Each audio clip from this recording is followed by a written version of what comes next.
कैसी।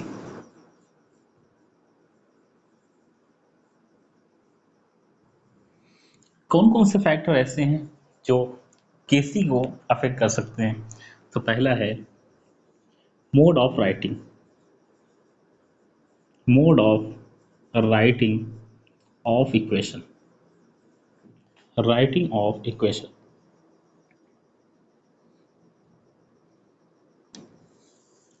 जैसे मैंने कहा फॉर एग्जांपल देखिएगा, पहली इक्वेशन दी गई है N2 plus 3H2 is equal to twice ammonia, और इसके लिए केसी दिया गया है केवल।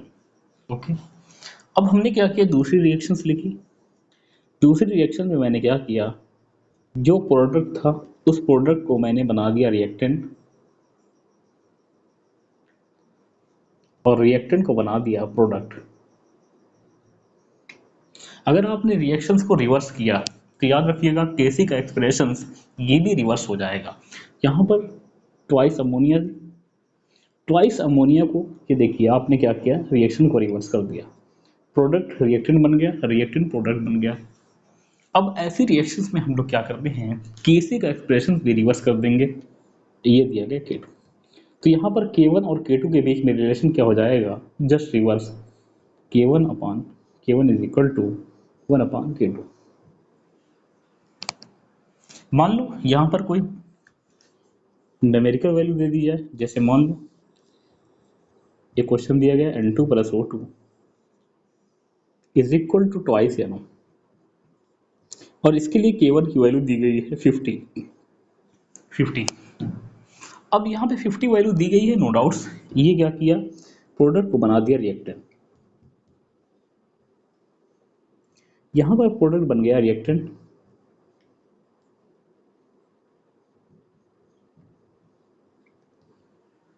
तो पूछा है K2 की वैल्यू क्या होगी। ऐसे क्वेश्चंस पूछ लिए जाते हैं। यहाँ पर सिंपली क्या किया गया, प्रोडक्ट को चेंज कर दिया गया रिएक्टेंट के अंदर, रिएक्शंस को जस्ट रिवर्स कर दिया गया। अगर रिएक्शन जस्ट रिवर्स हो रही है तो याद रखिएगा केसी का एक्सप्रेशन क्या हो जाएगा, जस्ट रिवर्स। ये देखिए K1 इज इक्वल टू हो जाएगा 1/K2, क्योंकि रिएक्शन क्या हो गई, जस्ट रिवर्स। K1 की वैल्यू दी गई 50, रख दीजिए 1/K2, तो K2 इज इक्वल टू हो जाएगा 1/50, दैट विल बी 0.0। तो यहाँ पे आप देख सकते हो mode of writing of equation में अगर रिएक्शन से रिवर्स हो रही है तो याद रखिएगा केसी का एक्सप्रेशन क्या हो जाएगा, रिवर्स। आइए सेकंड फैक्टर देखते हैं। सेकंड देखिए, सेकंड होती है स्टाइकियोमेट्रिक कोफिशिएंट।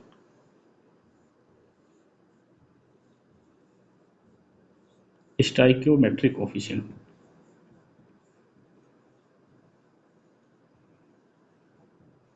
Stoichiometric coefficient. आइए देखते हैं स्टाइकियोमेट्रिक कोफिशिएंट। याद रखिएगा स्टाइकियोमेट्रिक कोफिशिएंट ये कैसे डिपेंड करेगा। पहली चीज आपको रिएक्शंस को बैलेंस करना होगा। रिएक्शंस को बैलेंस करोगे उसके बाद आप देखोगे क्या रिएक्शन से रिवर्स की गई है। जैसे में देखिएगा यहाँ पे दिया गया है एक इक्वेशन, मैंने ले लिया N2 plus 3H2 is equal to twice ammonia. ये देखिए N2 plus 3H2 is equal to twice ammonia, और यहाँ पर एक इक्वेशन दी गई है half N2 plus 3Y2H2 is equal to ammonia. यहाँ पे देखिए ये इक्वेशंस केवल इसकी वैल्यू मान लो दे दी गई है 100, और आपसे पूछा है K2 की वैल्यू क्या होगी, ये है। तो यहाँ पे देखिए डिपेंड करेगा स्टोइकियोमेट्रिक कोफिशिएंट पे। हमें क्या करना होगा, पहले दोनों रिएक्शंस को बैलेंस करना होगा। बैलेंस करने के बाद हमें देखना होगा क्या ये दोनों रिएक्शंस आपस में बराबर है, बराबर नहीं है। यहाँ पे 2 मोल है, यहाँ पे कितना, हाफ। अगर मैं इस रिएक्शन के अंदर 2 से मल्टीप्लाई कर दूं तो ये सेकंड वाली रिएक्शन इसके अंदर चेंज हो जाएगी। जिस फैक्टर से आप मल्टीप्लाई करोगे, जिस डिजिट से आप मल्टीप्लाई करोगे, यहाँ पर ये डिजिट केसी की पावर चली जाएगी। ये देखिए K1 इज इक्वल टू हो गया K2 और यहाँ पर 2 से मल्टीप्लाई किया है तो ये पावर चला जाएगा। K1 की वैल्यू है 100, तो K2 की वैल्यू कितनी हो जाएगी 10। एक क्वेश्चन ये हो गया। आइए इस पर दूसरा क्वेश्चन दिखाते हैं कैसे आता है। देखिएगा, क्वेश्चन दिया गया है N2 plus 3H2 is equal to twice ammonia. K1 की वैल्यू दी गई है 50। ओके, यहाँ पर इसने क्या किया, अमोनिया बना दिया।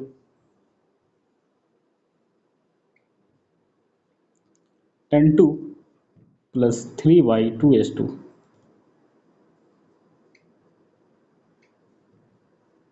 क्वेश्चन पूछा है what is the value of K2। K2 की वैल्यू आपको क्या करनी है, ज्ञात करनी है। तो याद रखिएगा K2 की वैल्यू कैसे ज्ञात कर सकते हो। यहाँ पे K1 की वैल्यू नो डाउट दी गई है 50 और K2 की वैल्यू दी गई है, K2 की वैल्यू ज्ञात करने के लिए बोली गई है। इसमें रिलेशन क्या करना है, पहली चीज रिएक्शन को बैलेंस करना होगा। यहाँ पे 2 अमोनिया है, यहाँ पर हाफ मोल अमोनिया है, 1 मोल अमोनिया। 2 मोल अमोनिया 1 मोल अमोनिया, इसको कैसे बैलेंस करोगे। तो यहाँ पर या तो मैं 2 से मल्टीप्लाई कर दूँ या तो यहाँ पर हाफ से मल्टीप्लाई कर दूँ, दोनों तरीके आपके पास हैं। जैसे मैंने 2 से मल्टीप्लाई किया, नो डाउट ये रिएक्शन आपस में क्या हो गई, बैलेंस।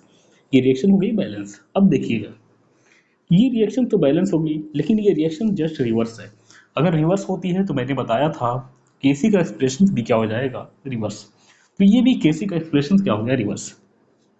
तो ये हो जाएगा K1 is equal to 1/K2 और जिस कोफिशिएंट से आपने मल्टीप्लाई किया है वो पावर में चला जाएगा, ये हो जाएगा K2 की पावर 2।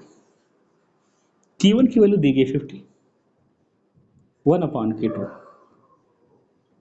तो हो जाएगा K2 इज इक्वल टू 1/50 का अंडर रूट ले लीजिए, 1/50। तो यहाँ पे देख रहे हो ये आ रहा है आंसर। आगे बढ़ जाइए।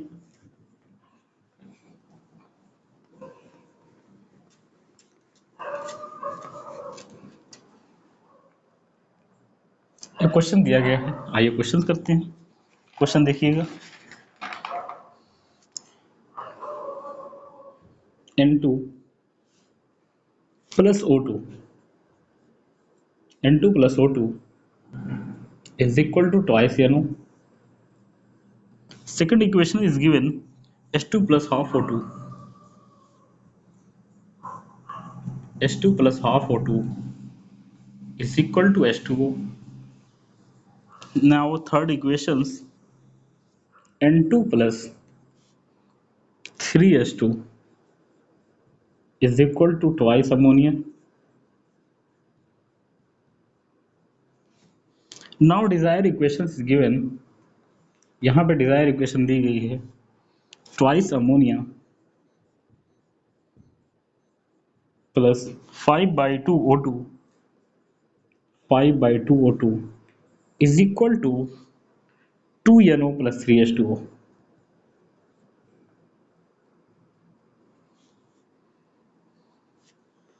This is value K1, K2, K3। Question कह रहा है what is the value of case. ये क्वेश्चन आपको दिया गया। अब इस क्वेश्चन में आप कर क्या सकते हो, यहाँ पे केसी की वैल्यू पूछी गई है। जब मोर देन 2 इक्वेशंस आपको दी जा रही हैं तो याद रखिएगा यहाँ पर सिंपली यूज करिएगा सिलेक्शन रूल। सिलेक्शन रूल क्या कहता है, सिलेक्शन रूल कहता है जो डिजायर इक्वेशन में आपको दिया गया है उन डिजायर इक्वेशन को आप लोग चूज कर लीजिए उस रिएक्शन में। और याद रखिएगा डिजायर इक्वेशन में नो डाउट चूज करोगे लेकिन चूज करिएगा सिर्फ एक टाइम, एक बार। दूसरी बार आप कभी भी चूज नहीं कर सकते। जैसे हमें चाहिए 2 मोल अमोनिया, डिजायर इक्वेशन ये है डिजायर इक्वेशन, 2 मोल अमोनिया चाहिए। अमोनिया चाहिए हमें लेफ्ट साइड, मिल रहा है राइट साइड। 2 मोल चाहिए, 2 मोल मिल रहा है। तो यहाँ पे देखिए थर्ड इक्वेशन जो है ये यूज हो चुकी है। जो इक्वेशंस एक बार यूज हो जाएगी उस इक्वेशन को दोबारा यूज मत करिएगा। जो चीज़ 2 जगह आ रही हो उसका भी आप यूज मत करिएगा। ये देखिए ऑक्सीजन 2 जगह आ रहा है, इसका भी यूज हम लोग नहीं करेंगे। हमें चाहिए NO, यहाँ पर मिल रहा है NO, राइट साइड में चाहिए, राइट साइड में मिल रहा है, 2 मोल चाहिए, 2 मोल मिल रहा है। किस इक्वेशन में मिल रहा है? फर्स्ट इक्वेशन भी यूज हो गई है, ये भी यूज हो गई, ये भी यूज हो गई है। अब ये इक्वेशंस दोबारा से यूज नहीं होंगे। हमें चाहिए, एक मिनट सॉरी 3s2 है, हमें चाहिए वाटर। वाटर चाहिए राइट साइड में, राइट साइड में मिल रहा है, हमें चाहिए 3 मोल, यहाँ पे मिल रहा है 1 मोल। अब क्या करोगे, यहाँ पर आप 3 से मल्टीप्लाई करोगे। जब 3 से मल्टीप्लाई करोगे तो इसके बराबर पहुंच जाएगा। ओके, आइए सॉल्व करते हैं। तो के सी, इसकी वैल्यू पता करनी थी। ट्वाइस अमोनिया कहाँ चाहिए हमें? Left side.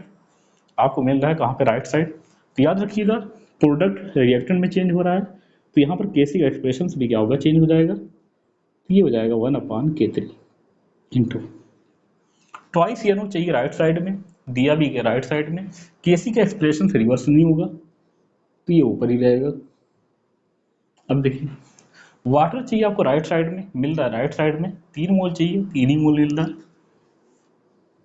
सॉरी 3 मोल नहीं मिल रहा, 3 से मल्टीप्लाई किया, जिस फैक्टर से मल्टीप्लाई करोगे वो पावर में चला जाएगा। ये देखिए आपका आंसर आ चुका है।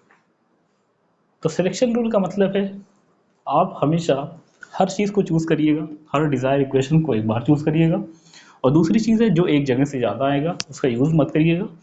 और याद करिएगा हमेशा रिएक्शन को बैलेंस करनी होगी। जो डिज़ायर इक्वेशन में जैसे वाटर यहाँ पे 3 मोल दिया था, यहाँ पर मैंने 3 से मल्टीप्लाई कर दिया। आइए अगली क्वेश्चन इक्वेशन देखते हैं, अगला क्वेश्चन देखते हैं। नाउ सेकंड क्वेश्चन, क्वेश्चन दिया गया है CO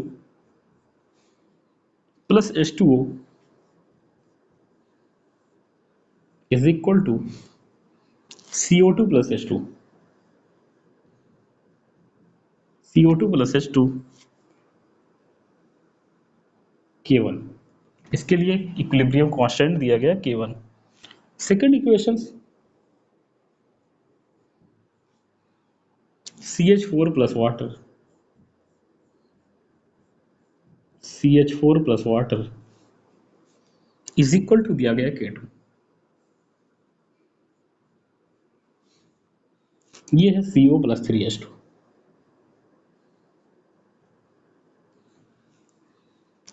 उसके बाद थर्ड इक्वेशन दिया गया है CH4 प्लस ट्वाइस वाटर,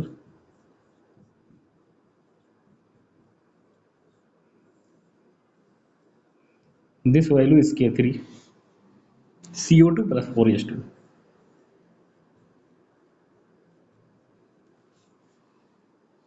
कह रहा find relation between, find relation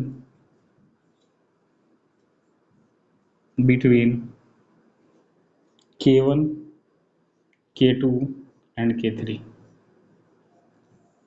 ये क्वेश्चन आपसे पूछा गया, सुनना। आइए मैं फाइंड करता हूँ relationship. K1, K2 and K3 में हमें रिलेशन चाहिए।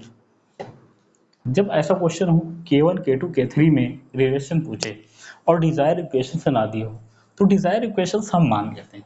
आइए डिजायर इक्वेशन हम लोग मानते हैं। हमने क्या किया, थर्ड इक्वेशन को डिजायर इक्वेशन मान लिया, मान लिया। थर्ड इक्वेशन यानी K3 है, इसको मैंने माना है डिजायर इक्वेशन। ठीक है, हमें चाहिए मेथिन लेफ्ट साइड में, मिल रहा है लेफ्ट साइड में, वर्मोल चाहिए, वर्मोल मिल रहा है, तो ये सिंपली हो जाएगा K2। वाटर दो जगह आ रहा है, जो चीज़ दो जगह इन्वॉल्व होगी उसको आप कभी भी रिएक्शंस के अंदर नहीं ले सकते, तो वाटर का यूज़ आपने नहीं किया। ये इक्वेशन का यूज़ हो चुका है नो डाउट्स, अब इसका यूज़ नहीं होगा। CO2 चाहिए राइट साइड में, CO2 चाहिए राइट साइड में, मिल भी रहा है राइट साइड में, वर्मोल चाहिए, वर्मोल मिल रहा है, ये भी यूज़ हो गई। ये देखिए आंसर आ गया। तो ये बहुत आसान होते हैं क्वेश्चंस। आइए अगला क्वेश्चन करते हैं।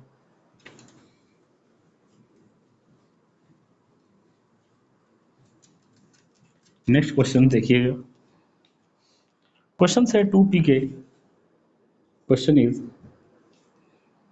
2pq,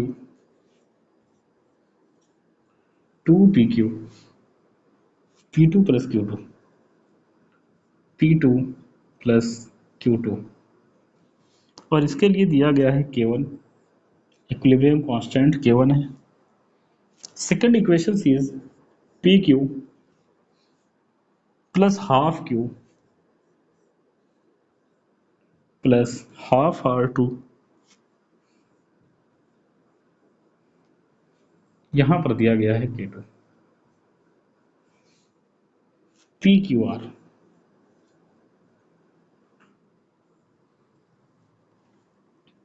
कह रहा half P to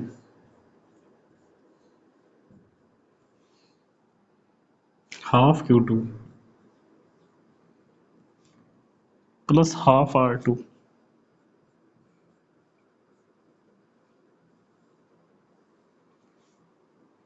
is equal to P Q R. यहां पर दिया गया के सी और क्वेश्चन पूछा है वैल्यू ऑफ के सी। ये क्वेश्चन आपको दिया गया, सुनना। हमें क्या करना है, सिलेक्शन रूल लगाने हैं। सिलेक्शन रूल लगाते वक्त याद रखिएगा डिजायर इक्वेशंस यानी इसमें चूज करना है कौन किस साइड में है, और हर रिएक्शंस का एक बार सिलेक्शन होगा।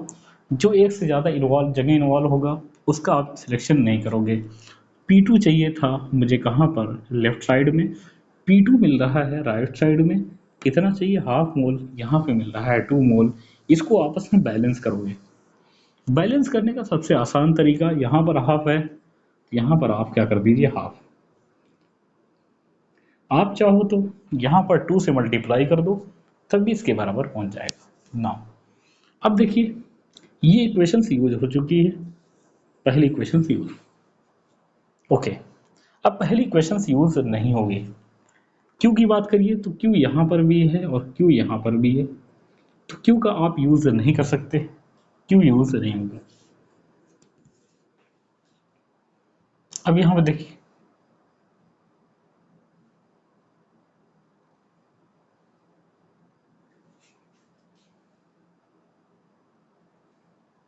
एक मिनट सॉरी,